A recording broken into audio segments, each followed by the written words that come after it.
Vuestros cabellos están todos contados.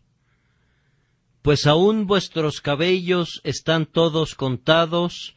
Mateo 10:30. Es muy deleitable ver cuán familiarmente nuestro Señor Jesús hablaba con sus discípulos. Él era grandioso y sin embargo estaba entre ellos como el que servía. Él era muy sabio, pero era tierno como lo es una niñera con los niños a su cuidado. Él era muy santo y muy por encima de las debilidades cargadas de pecado de ellos, pero condescendía con los hombres de baja condición. Él era su Dios y Señor, pero era también su amigo y su siervo. Él hablaba con ellos no como un superior dominante, sino como un hermano lleno de ternura y simpatía. Ustedes saben cuán dulcemente Él les dijo una vez: si así no fuera, yo os lo hubiera dicho. Y así demostró que no les había ocultado nada que fuera provechoso para ellos. Les descubrió su corazón totalmente. Su secreto estaba con ellos. Los amó con sumo amor y encauzó el río pleno de su vida para que fluyera en provecho de ellos. Ahora, en este capítulo, si lo leyeran en casa, verán cuán sabiamente el Señor Jesús trata con sus temores. Él se preocupa para que ellos no tengan temor. Está ansioso para que ellos no estén ansiosos. Así que habla con ellos como un amigo muy tierno hablaría a una persona muy nerviosa, algún hermano o hermana de mente débil, y habla de tal manera que si ellos no hubiesen sido consolados, querría decir con certeza que de manera voluntaria rechazaban el consuelo. Él les dice: y no temáis a los que matan el cuerpo, mas el alma no pueden matar. Temed más bien a aquel que puede destruir el alma y el cuerpo en el infierno. ¿No se venden 2 pajarillos por 1 cuarto? Con todo, ni uno de ellos cae a tierra sin vuestro Padre, pues aún vuestros cabellos están todos contados. Así que no temáis, más valéis vosotros que muchos pajarillos. Hermanos, admiren la ternura de nuestro Señor Jesús e imítenla. Tratemos de ser igualmente amables con nuestros hermanos en Cristo. Nunca tratemos de presumir, ni de darnos importancia, ni de ostentar la fuerza de nuestra fe, pues eso agraviará a los tiernos pequeñitos y los reducirá al autovituperio. Consideremos su debilidad y la ayuda que podamos brindarles, su aflicción y el consuelo que podamos proporcionarles. Jesús mismo fue un consolador, pues de lo contrario no hubiera podido hablar de otro consolador, y así seamos consoladores en nuestra medida, siguiendo sus pasos. Esto me recuerda también que debo mencionar cuán sencillas eran las conversaciones del Salvador con sus discípulos, consecuentes con este deseo de confortar sus corazones. He pensado a menudo que él hablaba justo de la manera en que cualquiera de nosotros habla a nuestros hijos cuando deseamos alentarlos. No hay nada relativo al lenguaje del Salvador que te lleve a decir: ¡qué grandioso discurso! ¡Cuán buen orador es! ¡Qué bien habla! Si alguien te hace decir eso de él, puedes sospechar que anda un poco perdido. Esa persona está olvidando el verdadero objeto de una mente amorosa y está buscando ser un conferencista y quiere impresionar a la gente con la idea que está diciendo algo verdaderamente maravilloso y que lo está diciendo de manera grandilocuente. El Salvador ignoraba toda idea de usar una expresión maravillosa cuando trataba de expresar el significado de la manera más sencilla posible. Él buscaba el camino más corto para alcanzar los corazones de quienes lo escuchaban, y no le importaba para nada si las flores crecían a la orilla del camino o no. Por esta razón no hay elocuencia como la elocuencia de Jesús.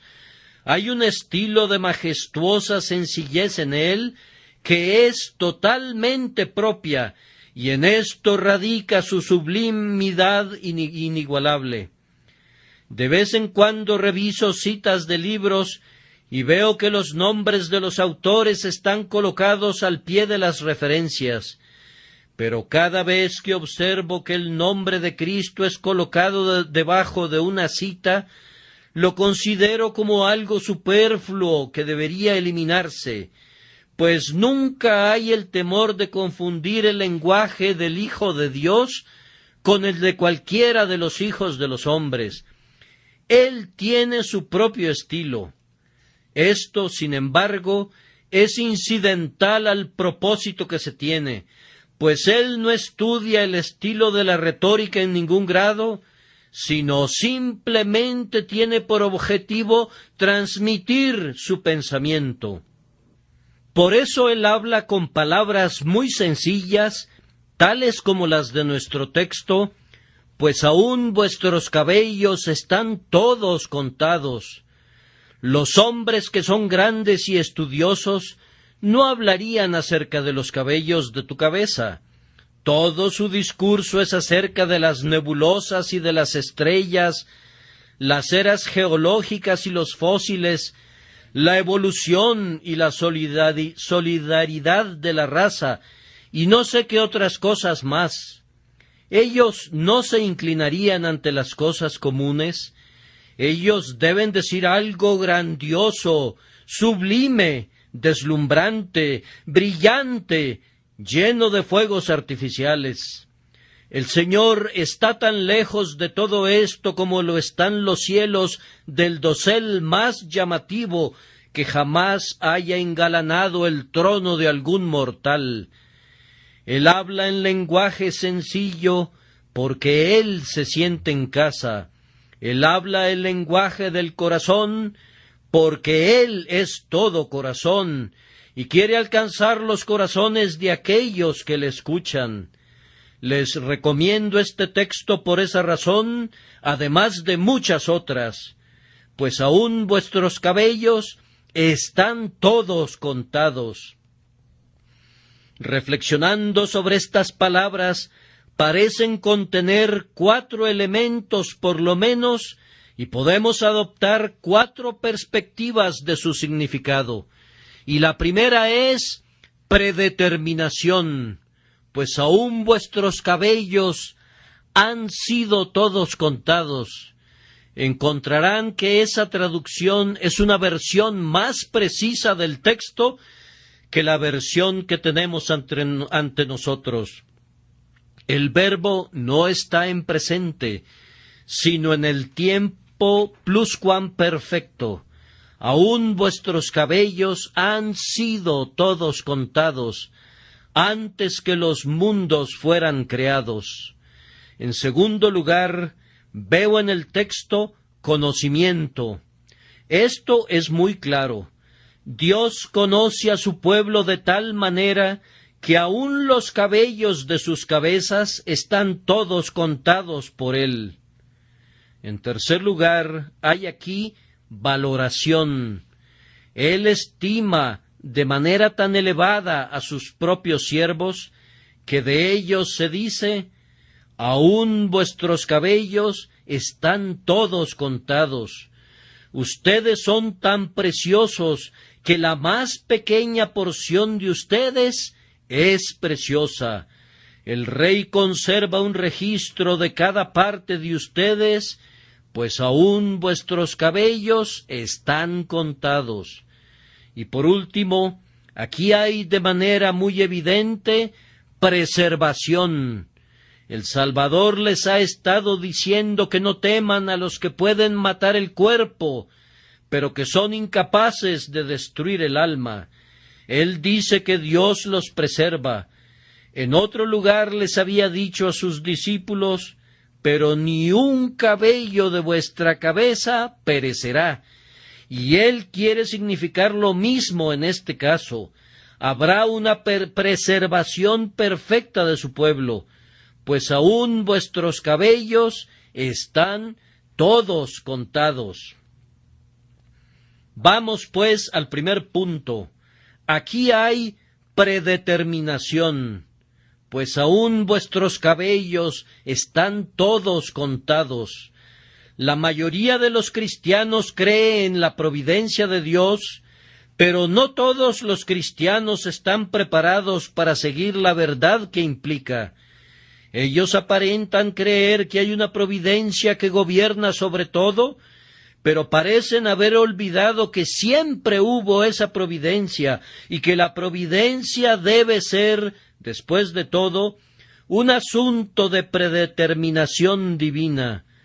Dios debe haber previsto, o de lo contrario, no podría haber provisto, pues providencia es, después de todo, previsión, y la provisión que hace Dios no es sino el resultado de su visión anticipada de tal y tal cosa que es necesaria para nosotros. Ver anticipadamente debe pertenecer esencialmente a cualquier providencia verdadera y real. ¿Cuán lejos llega la visión anticipada de Dios? Nosotros creemos que se extiende al hombre entero y a todo lo relacionado a él. Dios ordenó desde tiempos antiguos cuándo deberíamos nacer y dónde, y quiénes iban a ser nuestros padres, y cuál sería nuestra suerte en la infancia, y cuál iba a ser nuestro camino en la juventud, y cuál sería nuestra posición al llegar a la edad adulta. Desde el principio hasta el fin, todo ha ocurrido de acuerdo al propósito divino, conforme fue ordenado por la voluntad divina.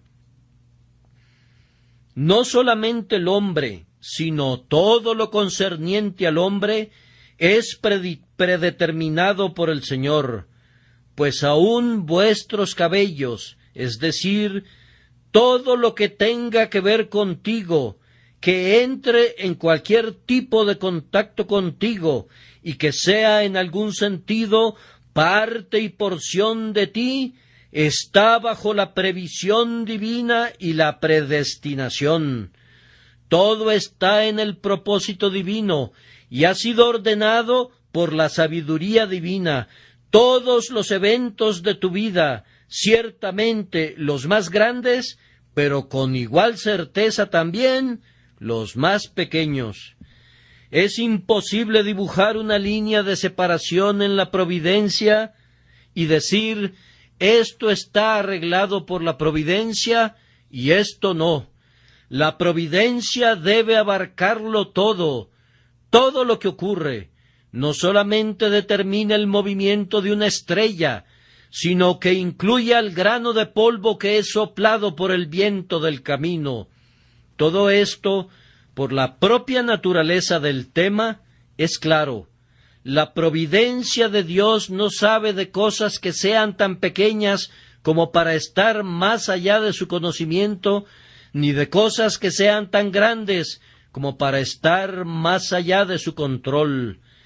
Nada es demasiado pequeño o demasiado grande para que Dios lo gobierne y lo domine. Todo lo que un hombre experimenta es también ordenado desde el cielo.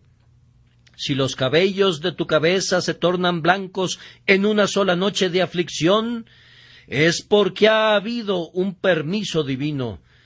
Si conservas la vida hasta que cada cabello constituya una parte de la corona de gloria de tu ancianidad, no llegarás a ser más viejo de lo que Dios quiera. No morirás antes de que te corresponda, ni vivirás más allá del límite establecido. Yo digo que todo lo que te concierne, de principio a fin, todo lo que sea de ti y en ti y alrededor de ti, todo viene y permanece y termina conforme le plazca a tu amigo celestial. Pues aún vuestros cabellos están todos contados. Y yo quiero llamar tu atención a esta pregunta. ¿Cuál es la fuente de esta numeración? No quiere decir que todos estén contados por algún ángel registrador a quien se le ha asignado la tarea de contar. Eso podría ser, pero no es eso lo que debemos considerar hoy. Quien lleva la cuenta es vuestro Padre que está en el cielo. Las ordenanzas que gobiernan la vida de ustedes están en su mano. A él pertenecen los temas de la muerte, y esto la convierte en un hecho feliz. El destino es duro y cruel, pero la predestinación es paternal y sabia y amable. Las ruedas de la providencia siempre son altas y terribles, pero están llenas de ojos, y esos ojos ven con una clara visión de sabiduría y justicia y amor, y miran al bien de aquellos que aman a Dios y que son los llamados de acuerdo a su propósito. Es cierto que es terrible pensar que las cosas son fijadas por un plan eterno, pero el terror desaparece cuando sentimos que somos hijos de este Padre grandioso y que Él no quiere nada sino aquello que al fin va a lograr nuestra conformidad a la imagen de su Hijo y mostrar la gloria de su propia justicia y gracia y verdad. Querido amigo, tal vez tú estés ciego, pero sentirás un dulce contento en la oscuridad cuando puedas decir: esta ceguera fue determinada por mi amante Padre tierno. Yo sé que fue así, puesto que aún los cabellos de mi cabeza están todos contados. O puede ser que desde tu niñez hayas estado sometido a otra enfermedad física que te ha costado mucho dolor y grandes limitaciones, y aún ahora amenaza con llevarte súbitamente a la tumba. Si esta cruz hubiera sido puesta sobre ti por un enemigo, te habrías quejado, pero ha sido ordenada para ti por aquel que no puede ser injusto ni cruel. Por tanto, debes decir: Jehová es, haga lo que bien le pareciere. Se nos ha enseñado que oremos: hágase tu voluntad. ¿Acaso vamos a contradecir nuestras propias oraciones dando coces contra esa voluntad? Job glorificó a Dios y sin embargo no dijo sino lo que tenía que decir cuando afirmó: Jehová dio y Jehová quitó, sea el nombre de Jehová bendito. Siempre he admirado a Job porque atribuyó todas sus aflicciones al Señor, aunque aparentemente fueron los sabeos los que tomaron los bueyes y las asnas. Fueron los caldeos los que se llevaron sus camellos. Fue un gran viento que vino del lado del desierto, levantado por el diablo, el que arrebató a sus hijos. A Job no le importan tanto los sabeos, ni los caldeos, ni los demonios como para mencionarlos, pero él clama, mirando a la primera causa de todos los eventos: Jehová dio y Jehová quitó, sea el nombre de Jehová bendito. Cuando podemos alcanzar el fondo de las cosas visibles y ver no simplemente los títeres, sino también los hilos que los mueven, entonces nos acercamos a la sabiduría. Los seres malvados actúan de acuerdo a su propio libre albedrío, y por lo tanto todo el mal moral de sus acciones descansa plenamente y únicamente en ellos mismos. Pero el Dios grandioso, totalmente limpio de toda complicidad con el pecado humano, ejecuta misteriosamente sus propios propósitos, que siempre son buenos y justos. Él es quien del mal, real o supuesto, produce todavía bien y mayor bien en progresión infinita. Yo digo que cuando llegamos a esta primera fuerza y fuente real de poder, entonces llegamos a donde aprendemos sabiduría y recibimos ayuda en las luchas de la vida. Cuando vemos que todas las cosas son arregladas por aquel que ordenó todas las cosas de conformidad al consejo de su propia voluntad, entonces inclinamos nuestras cabezas y adoramos. El resultado práctico de todo esto para el cristiano debe ser simplemente este: si esto es así, que todas las cosas en mi vida son ordenadas por Dios, inclusive los cabellos de mi cabeza, entonces debo aprender sumisión. Voy a inclinarme ante la voluntad suprema que debe cumplirse siempre. Aunque me cueste una lágrima y muchos dolores, sin embargo, nunca voy a estar contento hasta que pueda decir: Padre, hágase tu voluntad. La naturaleza humana nos impulsa a pedir que, si es posible, pase de nosotros esta amarga copa, pero la naturaleza divina que Dios ha puesto en sus verdaderos hijos les ayuda a luchar todavía después de la plena sumisión, hasta que al fin se convierten en conquistadores de sí mismos, y Dios es glorificado en el templo de su ser. Hermanos míos, estoy seguro que nuestra felicidad radica en gran medida en nuestra sumisión completa al Señor nuestro Dios. Si no puedes traer tu condición a tu mente, lleva tu mente a tu condición. El viejo proverbio nos invita a cortar nuestro traje de acuerdo a nuestra tela, y aquel que pueda cubrir su mente con los vestidos que la providencia le ha asignado, no necesita envidiar los trajes del alcalde de Londres.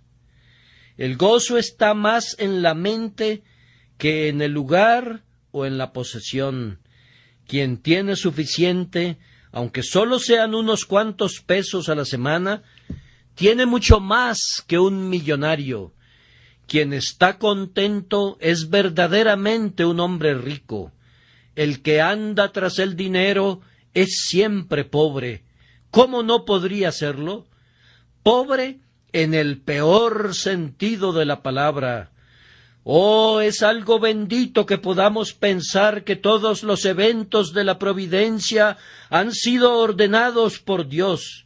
Entonces podemos disolver nuestra propia voluntad en la dulzura de la voluntad de Dios, y nuestra tristeza llega a su fin.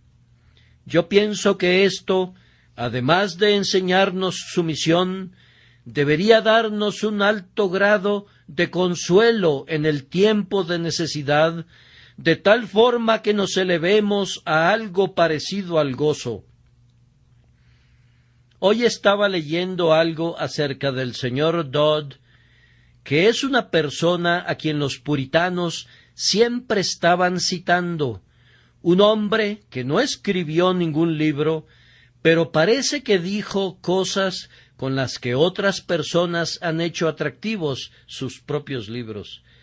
Se dice que este viejo señor Dodd tenía un gran problema, una queja de su cuerpo que no voy a mencionar, pero es una de las más dolorosas que un hombre puede sufrir, y cuando se le dijo que tenía esta enfermedad y que era incurable, el anciano derramó unas cuantas lágrimas naturales a causa del dolor muy grande y agudo, pero al fin dijo: «Esto me viene evidentemente de Dios, y Dios nunca me envió nada que no fuera bueno para mí. Por tanto, arrodillémonos juntos y agradezcamos a Dios por esto». Ese anciano dijo algo muy bueno e hizo muy bien en agradecer a Dios de todo corazón. Oh, sí, arrodillémonos juntos y agradezcamos a Dios por nuestro problema. ¿Acaso podría ser tuberculosis, o un niño moribundo, o una hacienda que no te sostiene, o un negocio que va rumbo a la ruina? Creamos con firmeza que nuestro Dios nunca nos ha enviado nada que no fuera para nuestro bien. Por tanto, arrodillémonos y agradezcamos a Dios con todo nuestro corazón.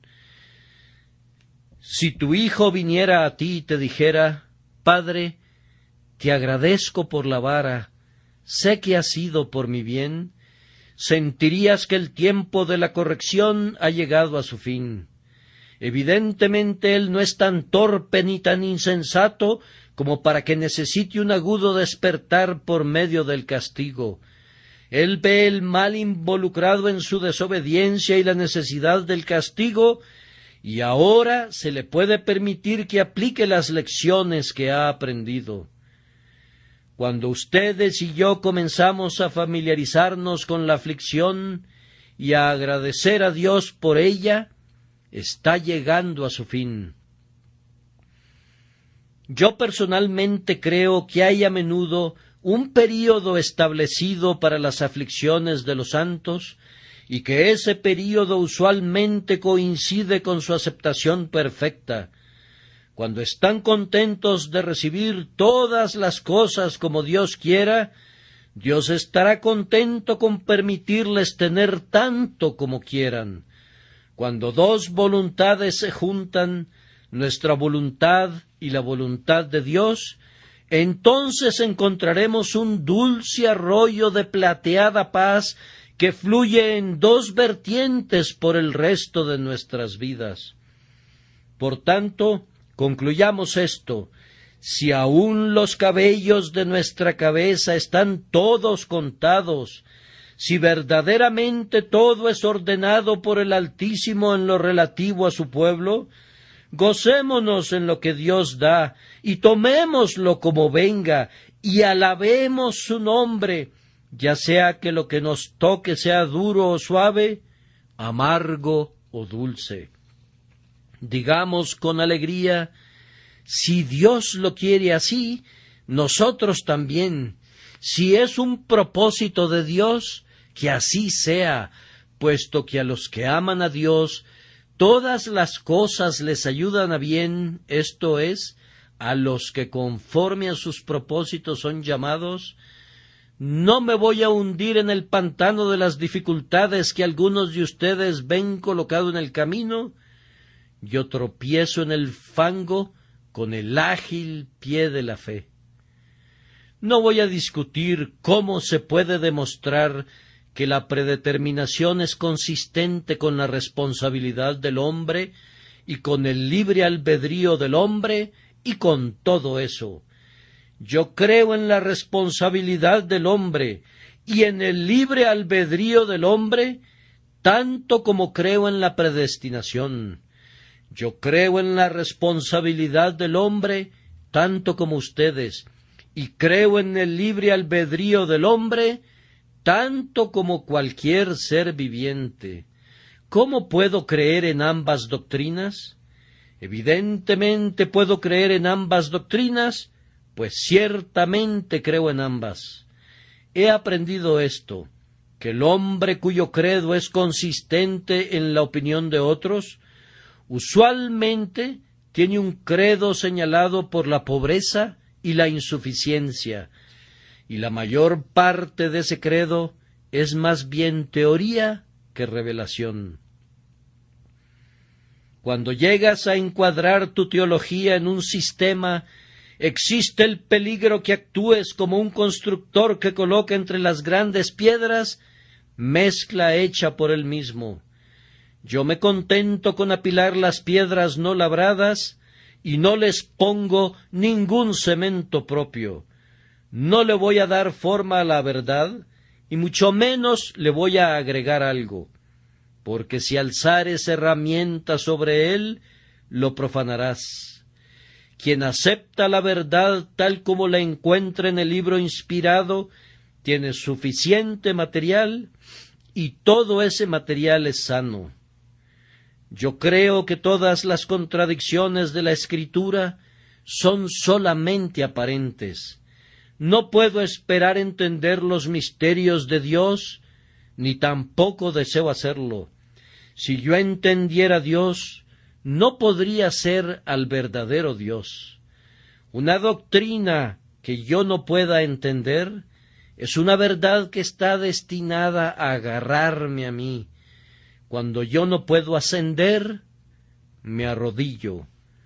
Allí donde no puedo construir un observatorio, coloco un altar. Una gran piedra que yo no pueda levantar me sirve como un pilar sobre el cual derramo el aceite de gratitud y adoro al Señor mi Dios. Cuán ocioso es soñar que nuestro entendimiento corre en paralelo con el entendimiento del Dios infinito. Su conocimiento es demasiado maravilloso para nosotros. Es tan elevado que no podemos alcanzarlo. ¿Han escuchado alguna vez la historia del muchacho curioso a quien se le había prohibido entrar al estudio de su padre? Intentó abrir la puerta, pero estaba cerrada con llave. Cualquier forma apropiada y segura de entrar estaba descartada, pero él no podía estar contento hasta no haber satisfecho su curiosidad, y por lo tanto se subió por la ventana. Para horror de su padre, allá arriba en el segundo piso estaba su hijito, mirándolo desde arriba y gritándole con orgullo infantil: «¡Papá, puedo verte!». ¡Qué posición tan peligrosa para el niño! Debe ser rescatado y se le debe enseñar que no debe subirse allí de nuevo. ¿Imitaremos la insensatez de este niño? Hermanos míos, yo no lo intentaría. No quiero poner en peligro mi alma, ni tampoco mis poderes de razonar, esforzándome por entender lo que no se puede conocer. Siendo un pobre hijo como soy, prefiero amar a Dios y asombrarme de Él, en vez de mirarlo con percepciones frías e intelectuales, soñando que lo conozco plenamente. Yo le pido a Dios crecer en el conocimiento de aquello que el Señor ha revelado, y oro para pedir gracia para limitar mi curiosidad a los límites de su revelación. Ciertamente están sumamente lejos aún de las investigaciones más ambiciosas. En cuanto a la dificultad frente a nosotros, yo no la entiendo. ¿Y de qué me serviría si la entendiera? Yo sé que cualquier cosa que haga un hombre que está mal, la hace de conformidad a su libre albedrío. Y yo creo que todo el pecado del mundo es causado por la elección voluntaria y censurable del transgresor. Pero yo sé que hay una comprensión de la previsión y de la predestinación tan amplia que todo está de acuerdo con la presciencia y la predestinación.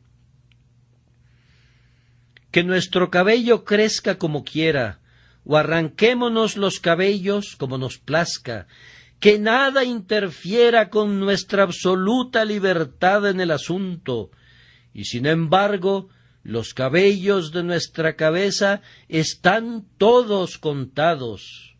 Suficiente en cuanto a la presciencia.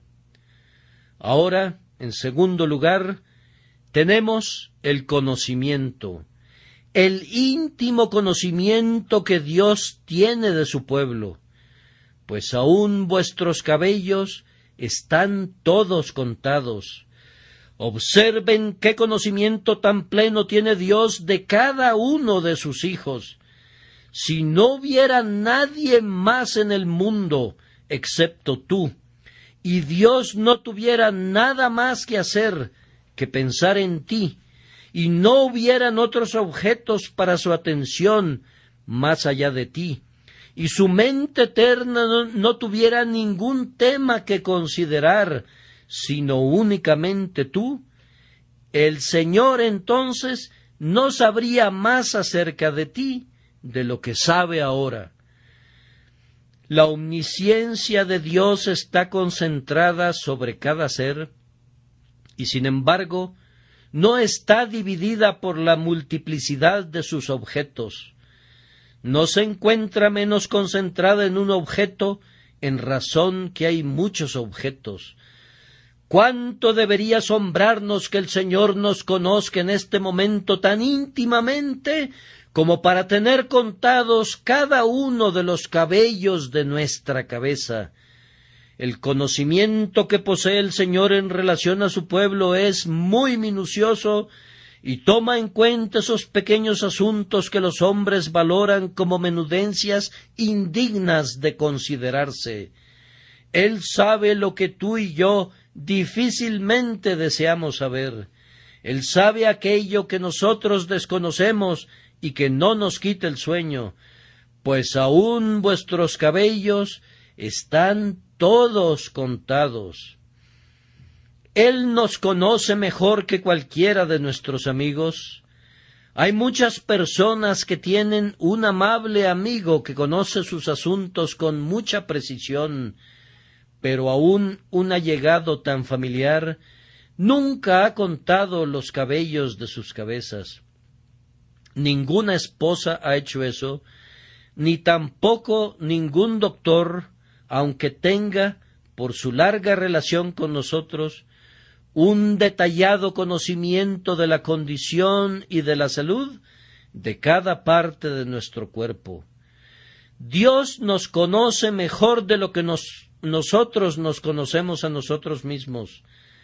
Nadie sabe cuántos cabellos hay en su propia cabeza, pero aún los cabellos de tu cabeza están todos contados por aquel que nos conoce mejor de lo que nos conocemos a nosotros mismos. Dios sabe cosas de nosotros que por nosotros mismos no podríamos descubrir. Hay secretos del corazón que son desconocidos aún para nosotros mismos, pero que no son un secreto para Él. Su penetrante conocimiento alcanza hasta las cosas más escondidas de la vida y del espíritu. ¿Acaso no concuerdan conmigo que un conocimiento tierno y encantador es revelado aquí cuando se nos dice que el Señor cuenta los propios cabellos de nuestras cabezas? ¿Acaso no revela cuánto piensa en ellos? Hay algunas personas que nos aman mucho, que siempre están buscando nuestro bien, pero Dios los sobrepasa a todos ellos en un mayor cuidado maternal hacia nosotros, un cuidado sorprendentemente minucioso. Vemos que su amor es mayor que el amor de las mujeres, pues aún los cabellos de nuestra cabeza están todos contados, y eso en cada una de las etapas de nuestras vidas. ¿Acaso no implica esto un cuidado muy benévolo? Cuando uno tiene a un hijo enfermo y lo vigila día y noche, cada pequeño detalle en relación a él es conocido y registrado. Mi amor se ve un poco pálido hoy, o no tiene mucho apetito ahora. el síntoma es notado con ansiedad. Ustedes saben cuán fácilmente el amor puede degenerar en insensatez en esa dirección. Pero sin ningún desatino, Dios es infinitamente cuidadoso y amable con nosotros, pues Él sabe cuándo hemos perdido uno de los cabellos de nuestra cabeza. Nosotros no podemos hacer que nuestro cabello se vuelva blanco o negro, pero Él sabe cuando nuestros cabellos se tornan blancos por el dolor o por la edad. Él entiende todo acerca de la pérdida de color de nuestro cabello, de cuando encanecemos, de los pequeños detalles relativos a nuestro cuerpo, así como de las más diminutas circunstancias que atribulan nuestras almas. Me parece, no sé cómo lo vean ustedes, que revela un conocimiento muy, muy, muy íntimo, tierno y afectuoso de nosotros. Y el hecho de que nuestro Señor nos mire así tan lleno de gracia, nos debería llenar de gozo. Este conocimiento tierno y cuidadoso de parte de Dios es constante. Él conoce el número de los cabellos de nuestra cabeza hoy, mañana y todos los días. Él vela sin cesar sobre todos los procesos que aun de la manera más insignificante afectan nuestras vidas. Tan íntimo es el conocimiento que tiene de nosotros, que cuando nos acostamos y cuando nos levantamos, nuestros pensamientos y nuestros caminos, todo está continuamente ante Él. ¿Y qué debemos aprender de esto? ¿Acaso la vida no se convierte en un asunto muy solemne? ¿Quién se atrevería a tomar las cosas a la ligera cuando el Señor Dios está tan cerca? ¿Se dedican ustedes a la crianza de abejas? ¿Han sacado alguna vez la estructura interior de una colmena, sosteniéndola en alto para observar lo que están haciendo las abejas a ambos lados del panal? ¿O han contemplado a las abejas a través de una de esas interesantes capuchas que tienen un visor que permite que toda la actividad pueda ser visible? Las abejas escasamente se dan cuenta que las estás observando. Ciertamente a ellas no les importa que las miren, pues son tan laboriosas que ya no podrían hacer nada más, aunque tuvieran puestos sobre ellas todos los ojos del universo. ¿Qué clase de personas deberíamos ser, sabiendo que Dios nos está observando y registrando cada movimiento de nuestro ser? ¿Qué cuidado deberíamos tener en cuanto a nuestro sentimiento, nuestro pensamiento, nuestra determinación, nuestros deseos, nuestras acciones y nuestras conversaciones, cuando Dios lo sabe todo minuciosamente, aun el número de los cabellos de nuestra cabeza? ¡Qué perfecta consagración deberíamos mantener! Si Dios me valora tanto a mí, si me conoce de esa manera que aún cuenta los cabellos de mi cabeza, ¿no debería yo entregar todo mi ser a Dios, aún hasta el más mínimo detalle? ¿Acaso no debería darle no solamente mi cabeza, sino mi cabello, como lo hizo aquella mujer penitente, quien soltó sus trenzas para poder hacer una toalla con ellas, y así secar esos pies que había lavado con sus lágrimas? ¿No deberíamos consagrar a Dios las cosas más pequeñas, así como las más grandes también? ¿No está escrito, si pues coméis o bebéis o hacéis otra cosa, hacedlo todo para la gloria de Dios? Y que no sois vuestros, porque habéis sido comprados por precio. y cuando se hizo el inventario, el Señor no dejó fuera del catálogo ni un solo cabello de tu cabeza. Ciertamente, Él no les ha dejado el cabello a ninguno de ustedes, mujeres cristianas, para que ustedes se gocen en su vanidad y orgullo. Cada una de sus trenzas es del Señor. Él no les deja a ustedes, hombres, nada de su talento, nada de su mente, de su cuerpo. Todo su ser es completamente de Él, y Él lo tiene muy en cuenta y espera que ustedes lo incluyan en su consagración práctica. Él observa lo que ustedes hacen con las cosas pequeñas. Él nota inclusive esos pequeños asuntos que parecen indignos de consideración para estar bajo alguna regla. Estamos bajo la ley de Cristo y esa ley cubre al hombre completo. ¿Acaso nuestra fe en este conocimiento que el Señor tiene de nosotros no debería ayudarnos en la oración? ¿Acaso algunos hermanos no oran como si estuvieran informando al Señor acerca de sí mismos? Creo que he escuchado algunos comentarios en ciertas oraciones que parecerían implicar que Dios desconocía el catecismo menor.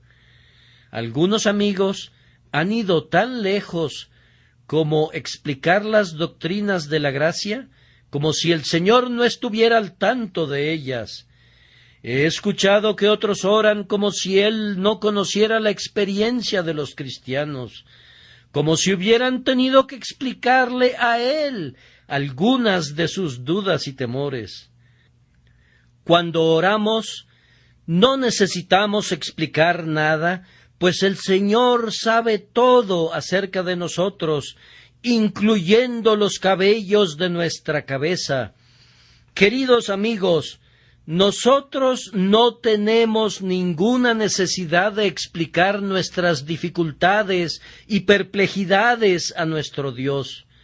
Vuestro Padre Celestial sabe que este sea el consuelo de ustedes. Él sabe qué cosas necesitamos antes de que se las pidamos. Esta es una gran ayuda en la oración. Puede acortarse en gran manera la oración si van a Dios con la expresión de lo que desean y argumentan su promesa y someten su espíritu a su discreción divina. Al acortar la longitud de la oración, en esa medida se fortalece.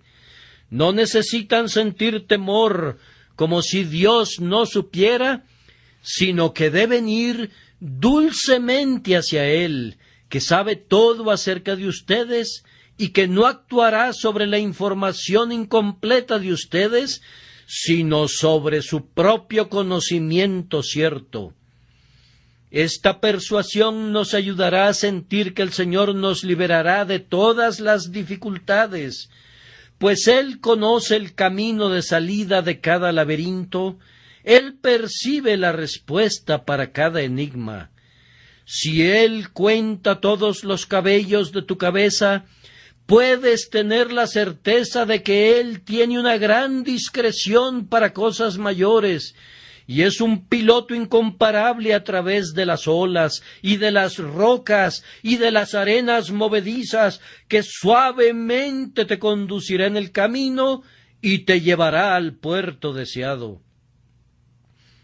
Hay tanto consuelo en esta doctrina del conocimiento infinito de Dios, que yo quisiera que cada pobre pecador recordara que Dios lo sabe todo acerca de él, y por consiguiente que puede tratar con todos sus pecados y temores.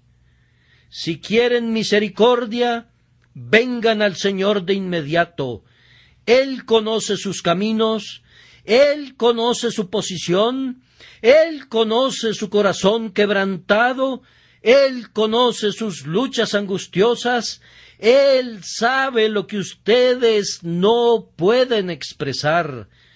Todo el mal que han hecho y todo el bien que anhelan, Él lo percibe, pues aún vuestros cabellos están todos contados.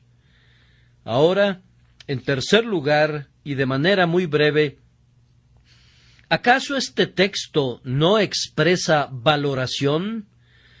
Pues aún vuestros cabellos están todos contados. Parece entonces que los humildes santos son sumamente preciosos para el Señor. Todo el rebaño de Cristo en la tierra fue constituido por gente pobre. Si poseían un bote y unas cuantas redes, era todo lo que valían.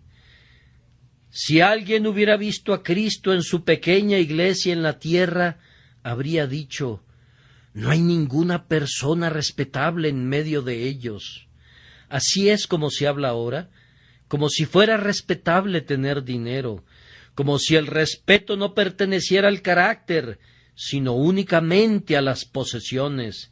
Sin embargo, Él escogió a esos 12 hombres pobres y los tenía en tan alta estima que contó todos los cabellos de sus cabezas. Por allá veo a un pobre anciano junto al pasillo que lleva una chaqueta de pana. La chaqueta no es importante, pero aún los cabellos de su cabeza están todos contados. Por allá está también una pobre anciana que acaba de salir del asilo, y a ella le encanta escuchar el Evangelio. Es una anciana tan pobre que a nadie le gusta invitarla para que tome un asiento en la iglesia. Ella es uno de los santos de Cristo, y la santidad es una patente de nobleza. Si vendieras una hacienda podrías contar los árboles, pero no las ramas ni las hojas. Pero si vendieras una joyería, contarías todos los prendedores y todos los anillos de diamante, porque en una joyería todo es precioso. Ahora, Dios considera todo lo relativo a su pueblo como algo tan precioso que inclusive le da importancia a los cabellos de sus cabezas. ¡Cuán preciosos son los santos a los ojos del Señor! He estado tratando de hacer un cálculo. Si los cabellos de sus cabezas valen tanto que Dios los cuenta, ¿cuánto no valdrán sus cabezas? ¿Quién me respondería eso? Si sus cabezas valen tanto que el Señor Jesucristo murió para redimirlas, ¿quién podrá decir cuánto valen sus almas? O más bien, ¿qué es lo que no valen? Las almas valen más que todos los mundos colocados juntos. Pregúntenle a una madre cuánto vale su hijo. Señora, ¿cuánto aceptaría por su hijo? Amigos míos, si ella lo vendiera por el precio que ella considerara una compensación justa, no podríamos juntar todos nosotros el dinero suficiente, aunque pusiéramos todo lo que tenemos en un fondo común. El Señor puso tal valor en sus hijos que entregó a su Hijo Jesucristo a la muerte para no perder a ninguno de ellos. Y Jesús mismo eligió morir en la cruz para que ninguno de sus pequeñitos pereciera. ¡Oh, el valor y naturaleza preciosa de un Hijo de Dios! Los mundos no servirían de nada para servir de base de la evaluación. Valoremos al pueblo de Dios muy en alto, sintiendo como lo hacía el salmista cuando dijo: Tú eres mi Señor, no hay para mí bien fuera de ti. Para los santos que están en la tierra y para los íntegros es toda mi complacencia. Ustedes agradan a Jesús cuando le hacen el bien al más pequeñito de sus hijos. Él considera como si se lo hicieran a Él mismo. Si son tan queridos para Él, deben ser muy queridos para ustedes. Y como algunos a quienes Cristo compró con su sangre, todavía están perdidos. Oh, vamos y encontrémoslos. En caminos de muerte ellos merodean. Si los cabellos de sus cabezas están todos contados, ¿cuánto valdrán sus almas? Debemos sentir que todo lo que podamos hacer para salvar un alma de la muerte no es sino un trabajo barato comparado con la gema invaluable que buscamos. Oh, ustedes buzos, vengan y zambúllanse en el mar. Las perlas que saquen les pagarán con creces todo su riesgo y esfuerzo. Ustedes, cazadores de almas, vengan. No hay cacería como esta. Cacen almas como los valerosos suizos cazaban antes venados en las montañas, y que ninguna dificultad los intimide, pues el que gana almas es sabio. No hay compra más provechosa que esta, aunque ustedes deban entregar sus vidas para traer a los hombres a Cristo. En cuanto valora Dios las almas de su pueblo. Finalmente, aquí hay preservación. Vean cuán cuidadosamente Dios preserva a su propio pueblo, pues comienza por contar los cabellos de sus cabezas. Yo digo, y me baso en la Escritura para apoyar mi afirmación, que ningún miembro del pueblo de Dios sufrirá a la larga la más pequeña pérdida. Pero ni un cabello de vuestra cabeza perecerá, le dijo Cristo a su pueblo creyente. Si yo fuera a perder un cabello de mi cabeza, no me daría cuenta. ¿Alguno de ustedes sí se daría cuenta? Pero Dios sí sabría si sus siervos perdieran algún cabello de sus cabezas, y Él les promete una protección tan completa que ninguno de los cabellos de sus cabezas perecerá. Recuerden ese otro texto.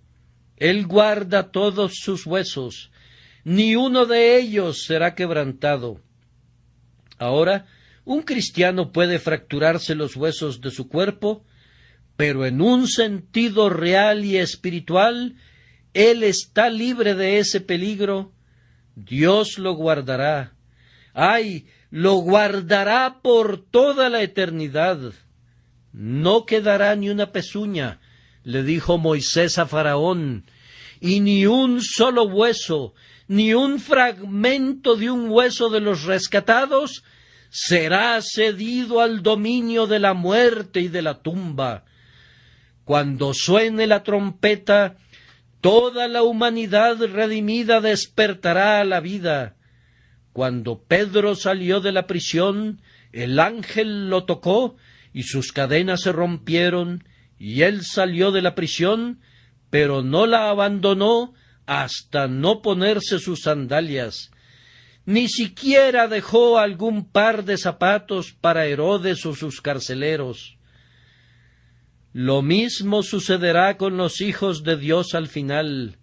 De lechos de polvo y arcilla silenciosa, cuando suene la trompeta del ángel, se levantarán y no dejarán atrás nada. No dejarán ninguna partícula esencial en la tumba. Resucitarán cuerpo, alma y espíritu completamente redimidos por el Señor. Pues aún vuestros cabellos están todos contados.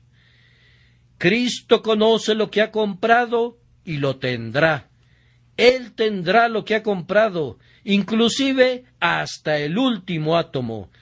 No entraremos a la vida cojos o mutilados o con un solo ojo. Él preservará su pueblo en su totalidad y lo presentará sin mancha, ni arruga, ni cosa semejante.